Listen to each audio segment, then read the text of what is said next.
Real Health Transformations is a podcast for the woman I once was and the woman I'm still becoming. It's for the new mom trusting her instincts, the seasoned mom questioning the science, and the party girl ready to trade Sunday scaries for sourdough starters. It's for the woman who's wrestled with weight, trauma, chronic illness, and the struggle to find balance in motherhood, career, and life. I'm your host, Holly Jean Mullen, a functional wellness practitioner and holistic real estate specialist. You are the expert on your body, and this show is here to help you cut through the BS, connect the dots between your health and your home, and find simple strategies that actually work for you. We'll have real conversations that matter, challenge the status quo, and keep it simple. If you're craving a calmer home, a clearer mind, or a healthier body, you're in the right place for real solutions, real encouragement, and real transformation.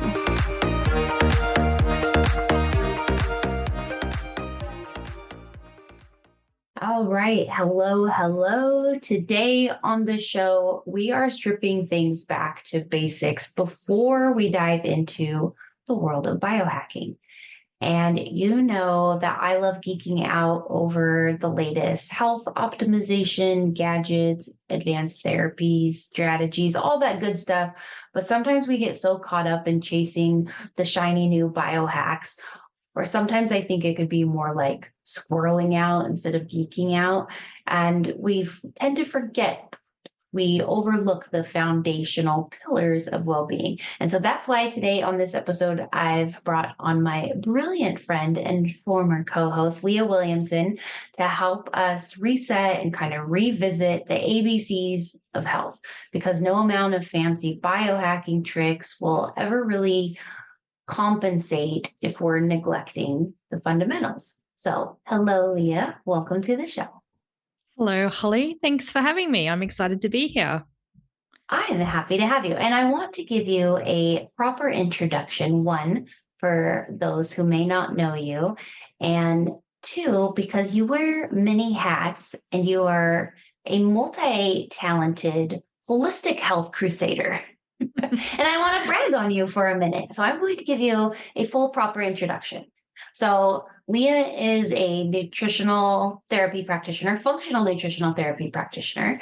Also, you are freshly minted, board certified health and wellness coach, associate instructor, or you're an instructor for NTA now in Australia. But that's just the start. You are also just a powerhouse. You're autoimmune paleo certified coach, restart instructor, real food advocate. You do yoga and Pilates classes, sound bath healing sessions, and your women's circles. You are also the founder of the Brisbane Paleo Group, which is one of Australia's largest paleo communities.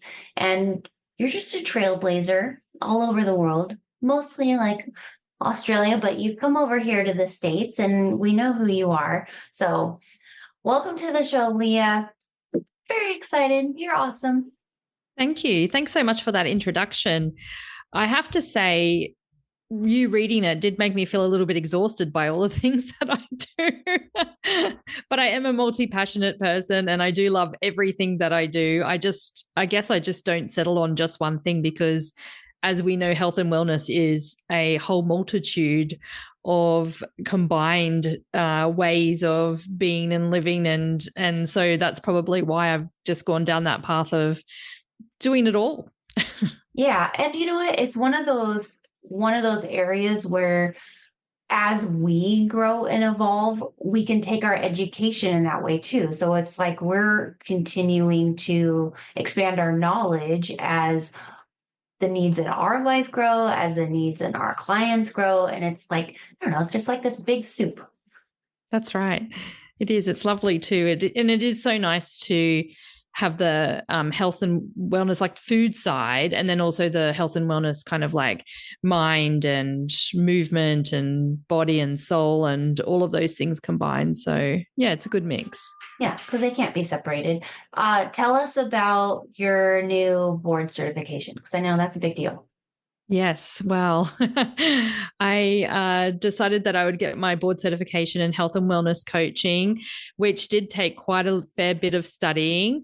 But recently received that in about April.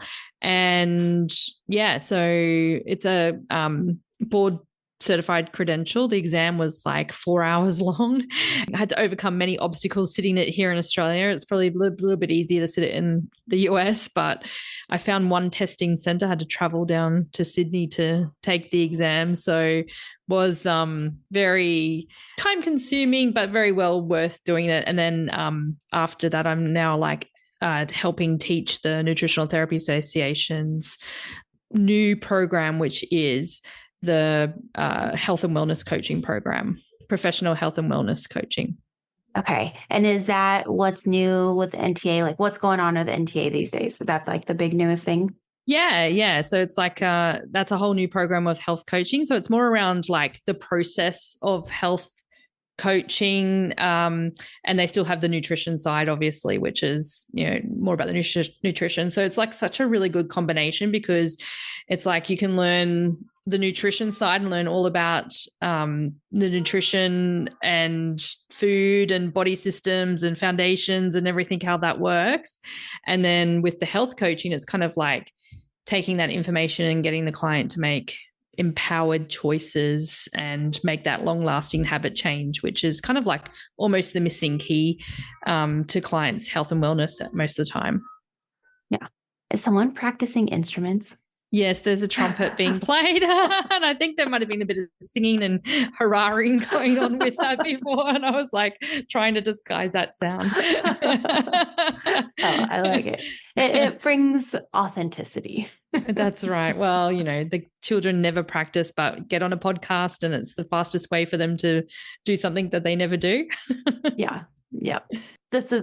I'm taking us off topic here. So Leah and I used to have a show together, and I'll talk about that. But our roles are kind of reversed right now because when we used to record, it would be very early in the morning for you, in the middle of the afternoon for me. And right now it's like my 5 a.m. So you saying that your family's like up making noise, I'm just imagining now someone's going to wake up. No one's ever awake at my house at this time, but because I'm recording, someone will wake up right now. Yeah, it's always the way, isn't it? And I do feel like this definitely feels reversed because like I'm such a morning person. So I'm like up and early and it's great. But in the evening now, like I'm ready to go to bed. Like it's coming up to my 9 p.m. Bedtime soon. So I need to sleep is one of my huge foundation. So I need to be tucked up in bed, and it's just getting a bit cool here in Australia at the moment. It's getting winter. So I've put my electric blanket on for some low heat because I need a little bit of warmth, and getting ready and snuggy for bed. Yep. Okay. Well, that is a good transition into our topic for today. But first, I do want to just address that our old show is no longer in. So for people who used to listen to low carb conversations, I'm going to back up even a little bit more. Leah is an OG in the podcasting world. She started on low carb conversations years ago. Was that 2011? I think it was actually like 2016. So not 16. that. Okay. Yeah. Okay. She's not that old. I'm not that old. She's not that old. I am that old. But still, that was like podcasting before podcasting was cool. So Leah is OG. And then I joined her on that show in 2019, along with Amber Horn. And we did that with the three of us for a while. And then the show transitioned to real health conversations. But we did put that show to rest last year at the end of 2023. Just life went in different directions. And, but we just kind of never really did a farewell. So we'll just acknowledge that. This is our farewell. We had planned to, but I think it was always difficult to even meet to podcast. So I think it just was difficult I think it was difficult to say goodbye to the podcast as well. I think maybe I was in a bit of denial. I don't want to end it. Yeah. So we're just letting it linger now in different formats. Okay.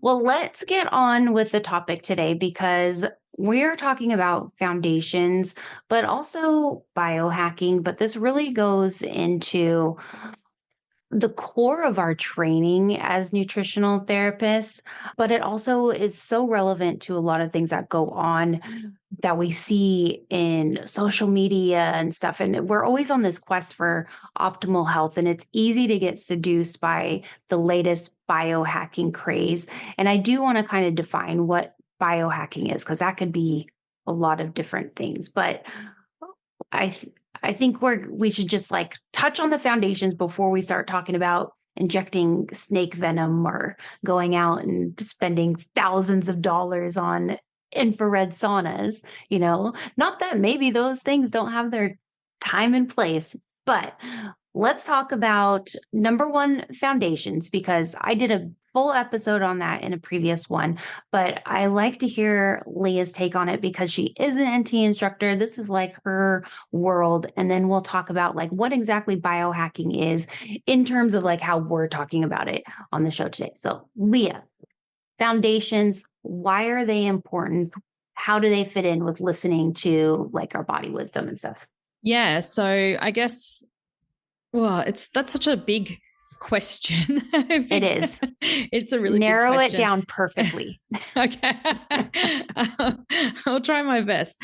So, well, I think it might be better to explain it in terms of maybe more like a story rather than trying to explain it in terms of a definition, because the definition can be so broad. We are all bio-individual. We all have unique differences and needs. And so while one thing that might work foundationally for me might not work foundationally for somebody else. And I guess you've probably explained in a previous podcast, Holly, that we have certain foundations around digestion, making sure that we have optimal digestion that's working well in order to absorb and assimilate nutrients. And then we have our blood sugar regulation, which making sure that's in check. Otherwise, we're always kind of like on this roller coaster ride going up and down. And then from there, we have some more foundations. The NTA has actually just updated its curriculum, still has the two main foundations, but they have body systems as well. So they all are still a foundational approach. But it might, so if some people that are listening that are new to the curriculum, like going through the curriculum now might be like, oh, that's not right. But we're talking, I guess, more broad terms about our, the older way that we were taught the foundations. And so like if I'm having some health issues and I'm not sure where to start, coming in and maybe doing like I know we'll probably talk about this later too, but like coming in and doing like a full parasite cleanse because I'm having some digestive issues isn't really going to treat me optimally, because we want to look at digestion process from the whole, and it starts in a north to south process, which I'm sure you explained that in detail in your previous podcast. So everyone go back and listen to that one if you haven't listened to that. So we're really looking at like doing that, layering that, the building blocks, the foundation of what we need before we go ahead and do anything that is biohacking or more intense, because we need all of our elimination pathways open. We need to be making sure we're eating nutrient dense foods. We need to make sure that our blood sugar regulation is working optimally. So we need to make sure they're all in check. And I noticed that the cat has woken up and the dog is now going to bark too, because your cat, my dog. Oh, like the cat only comes and bothers me when I'm doing something where I don't want him to bother me. But yes, you summed that up perfectly. And it is all about like bio-individual and how you're supposed to start. And someone's starting place might be a little bit different than someone else's because of that bio-individual aspect. So when it comes to like biohacking, like the definition of biohacking, it really is just involving making minor tweaks and adjustments and changes to our diet and lifestyle and supplementation when appropriate, all with the goal of optimizing our physical and mental performance, which is all for the main goal of like living healthier and longer. It's perfectly in alignment with our training and the philosophy of NTA and listening to our body wisdom and our body feedback. But this is where, like, I see the trouble. It's like we get all these biohacking devices and all these therapies, and we use them as like quick fix attempts without first addressing the things that you already mentioned, like digestion or hydration or mineral status, and I think like a good example would be like red light therapy. Yes, that's amazing for pain and inflammation, but the logic is a little bit off if you're going out and spending hundreds or thousands of dollars on a red light device or a panel if your diet is mostly inflammatory and processed foods. It's like there's a simpler and easier fix if you're trying to reduce pain and inflammation. And let's look at what you're eating first. It's a little bit of a backward logic if you're just going straight to the device. It's almost like a Band-Aid, isn't it? It's like we as humans naturally think that things have to be harder or bigger or better than what is right in front of us. I think it's like a very common human trait.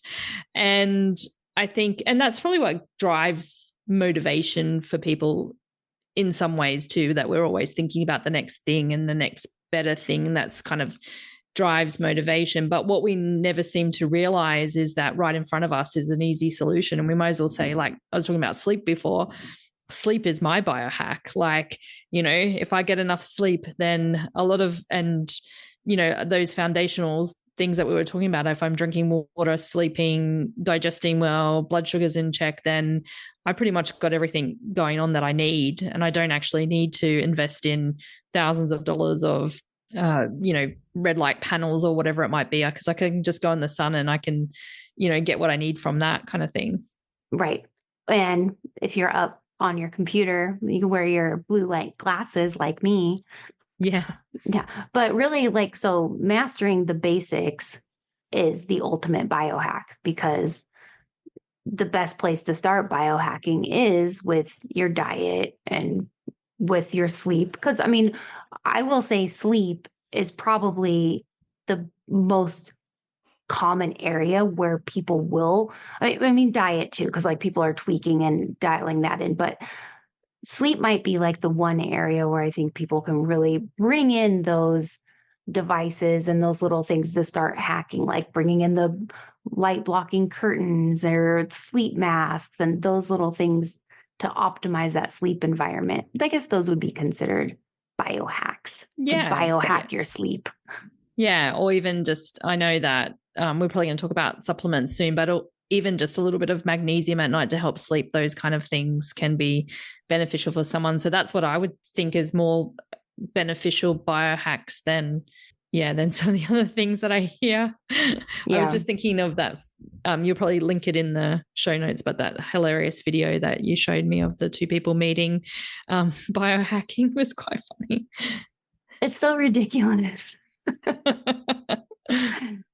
Yeah, it can get so carried away. And I think the main focus of the show is just before investing in cutting edge gadgets or protocols, it really is about like taking a good look at your lifestyle and are you doing what you can in the best way when it comes to just nailing down the basic pillars. Are you eating a nutrient dense, anti-inflammatory type of diet generally on the regular as an overall? Of course, we're not perfect.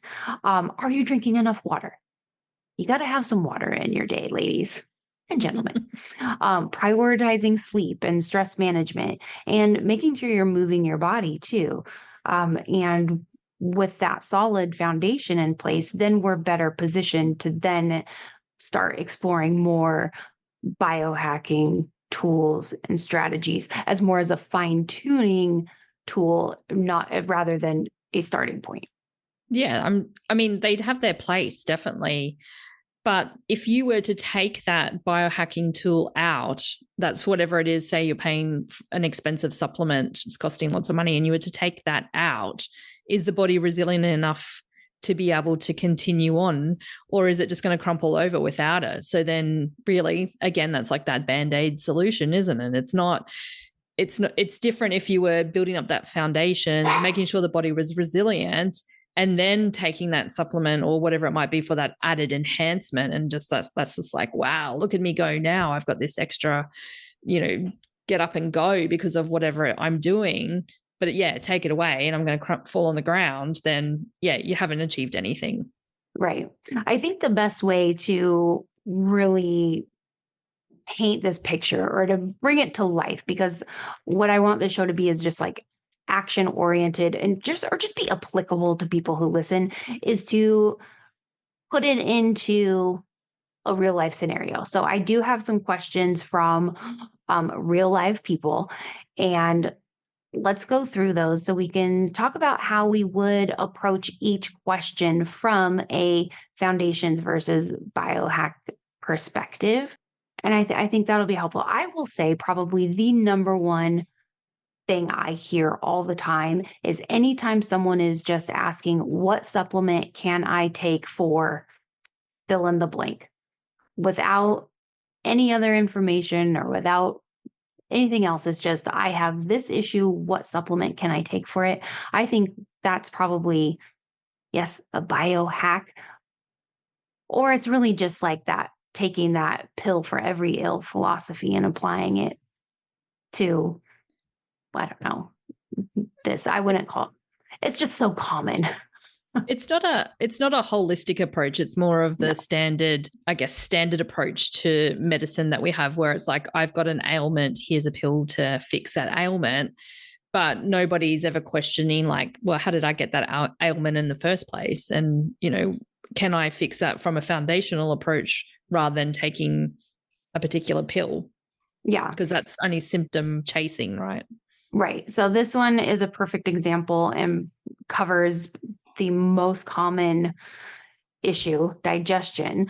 But this one says, what supplement can you please recommend for bloating? Every time I eat, I take a digestive pill and I still get bloated. This is from Candace. Do you want to?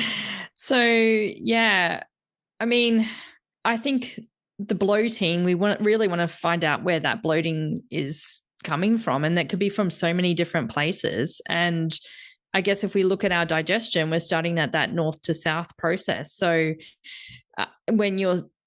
digestion starts in the brain. So when you're sitting down to eat, are you sitting down? Are you rushing around? How are you eating? Are you just shoving the food in? Are you on the run? And then are you actually chewing the food? How many times do we have to chew our food? I don't know. 100 times, was it? chew that food. Or just 20 to 30 to start. I know. Be fine. Until it's liquid in your mouth. Chew it a little bit more than what you would normally chew it. But just make sure you're actually chewing it. People are a lot of times gulping food down. And even just these simple things there, like that can already cause disconnect and bloating in the body.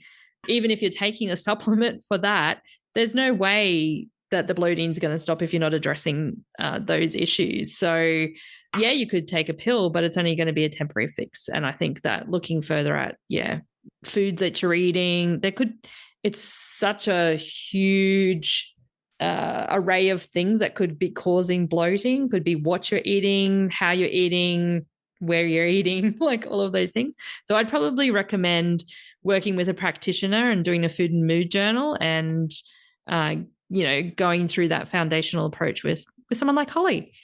Yeah. I mean, and this is where I talk about food and mood journals all the time. And I know they're not as fancy as all the apps and the things out there, but honestly, I probably talk about it too much, but it's really one of the best ways to get a full picture of connecting what you're eating to how you're feeling. And just as Leah said, it's like you can look at what you're eating and realize, oh my gosh, I'm eating every meal as I'm running out the door or as I'm in the car or as I'm doing other things and I'm always on the go. Well, if you are distracted while you're eating, your brain doesn't know you're eating. It's not turning on your digestive processes. So of course, you're not going to feel well. You're going to feel bloated. You're going to feel heartburn or any kind of digestive response if your brain doesn't know that you're even eating because it's not then digesting. So yeah, things as simple as not chewing, making sure you're chewing your food properly. but also looking at what you're eating, because it very well just could be the fact that what you are eating is not right for your body for whatever reason, whether it's sensitivities or some allergies that you might have going on. Maybe you have some dysbiosis going on in your gut, but rather than just masking it with digestive enzymes or herbs, you need to look at the bigger picture of what's really going on and potentially eliminate some trigger foods, focus on changing things up with your diet and how you're eating first. Then, once you look at those things, you can start exploring supplemental strategies if necessary, but with a more enlightened viewpoint of what's going on. So you can take a more targeted approach to what kind of supplements you're taking. Yeah, it's so true. I'm not saying that, and you agree as well, Holly, that supplements don't have a place, but they need to be taken in the right context. Not just willy-nilly. Mm-hmm. Yeah, enzymes are great, but you might not need enzymes. Maybe you need something else. Maybe you need acid, not enzymes. The dog agrees. The dog agrees. This one's kind of along the same lines. This one's Marcy, and she's like, I have low energy brain fog, nothing intense, but it's present. And I've tried supplements for my adrenals, but I haven't noticed much difference. So, do you have suggestions for any supplements that could help me? So, this is really, again, the same exact thing where it's like before recommending supplements, we need to revisit those fundamentals first, like low energy, brain fog. That can come from anything, lifestyle factors, like so much.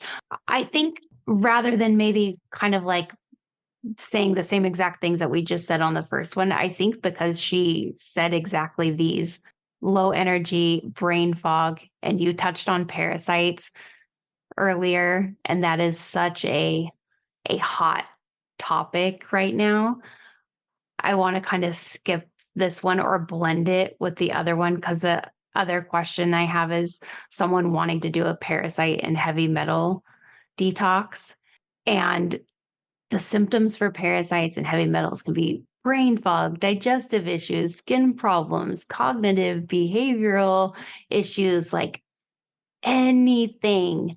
But that's not always the starting point. So, since you kind of touched on it earlier, Leah, I want to hit this one because I feel like everyone is pushing a parasite cleanse on social media these days.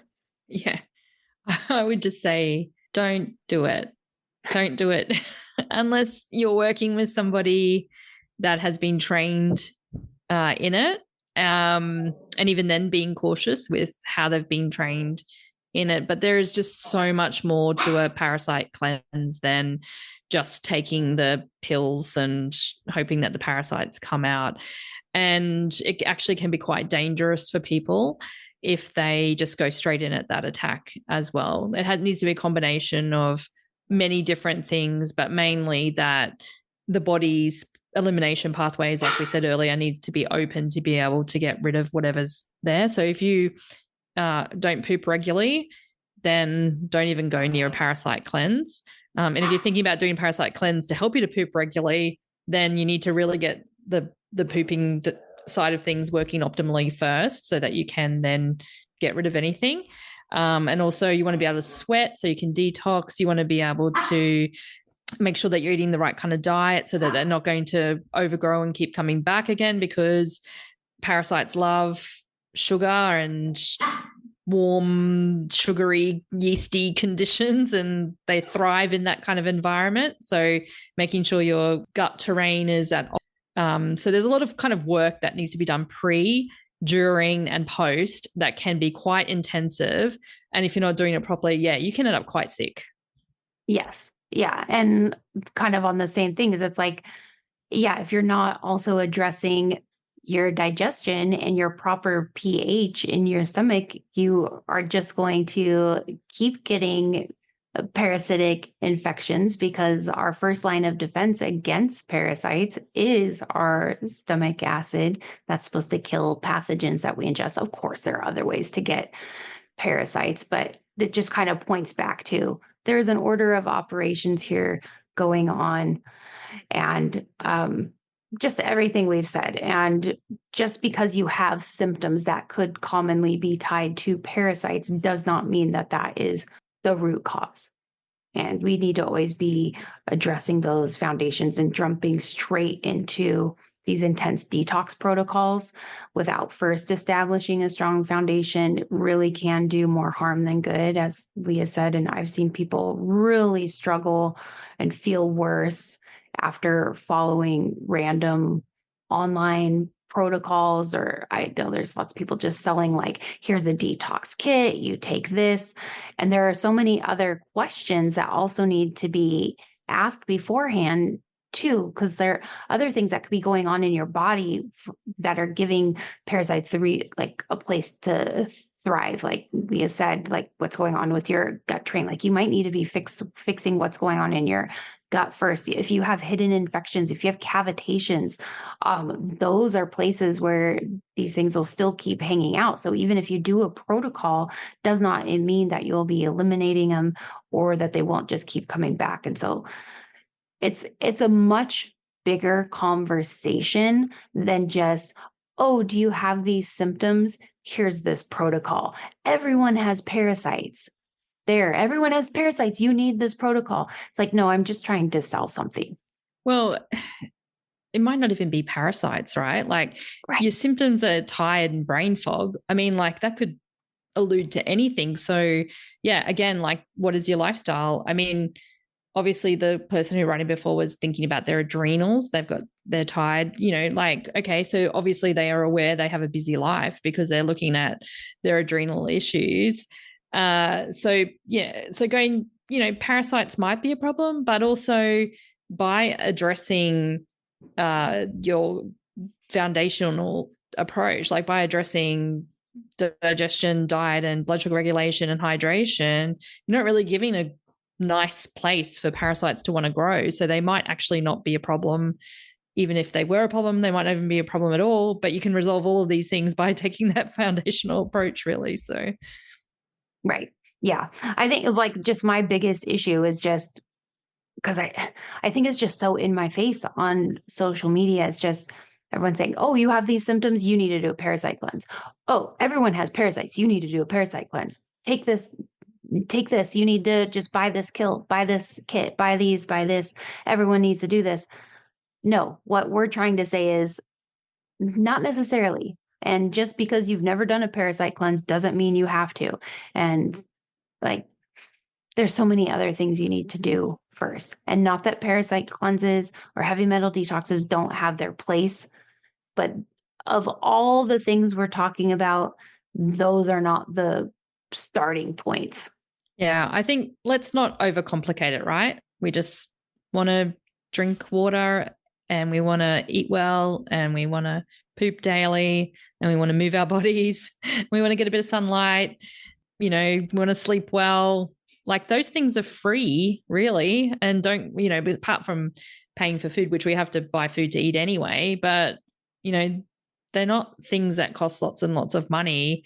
They're very simple. People just think, oh, it can't be that easy. But it is that easy and it is that simple.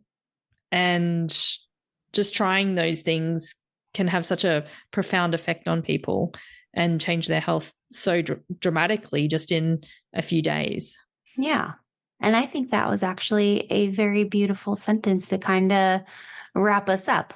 And so with that, do you have any other thoughts you want to add? No, I think what you're doing, Holly, is really great, talking about the foundations and showing people that, yeah, you don't need to buy expensive biohacking equipment. If you want it, that's nice. I'm sure it has a place and can help, but let's address some of these other things first. Yeah. And it really just kind of goes back to everything that we talk about when you're doing your food and mood journal, when you're listening to your biofeedback. That is biohacking, is listening to your body's language and the signs and symptoms of your body. That is the ultimate biohack. And effective biohacking requires tuning into your body's innate signals and intuitions. And that is the essence of body wisdom. Body wisdom, the ultimate biohack, because you can't optimize your biology without heeding those subtle clues that indicate if a change is beneficial or not. So, all right. So I think we can just wrap it up there. It's been lovely having you on, Leah. Thanks for having me. I'm so excited to be podcasting with you again. We'll have to do it more often, anytime you're free. Okay. Anytime. Well, that is today's show. Thanks for joining us. Thank you.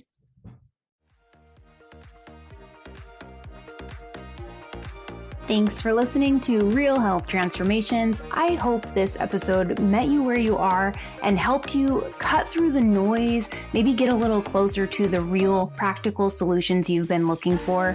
Remember, everything shared here is for education and for inspiration, not medical advice. I am not your doctor. I am a podcast host. I am your encouraging digital friend.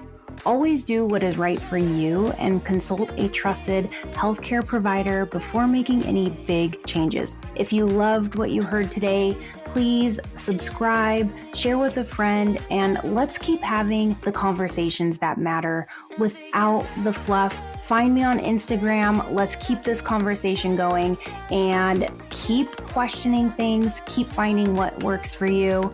You've got this. I'll see you next time.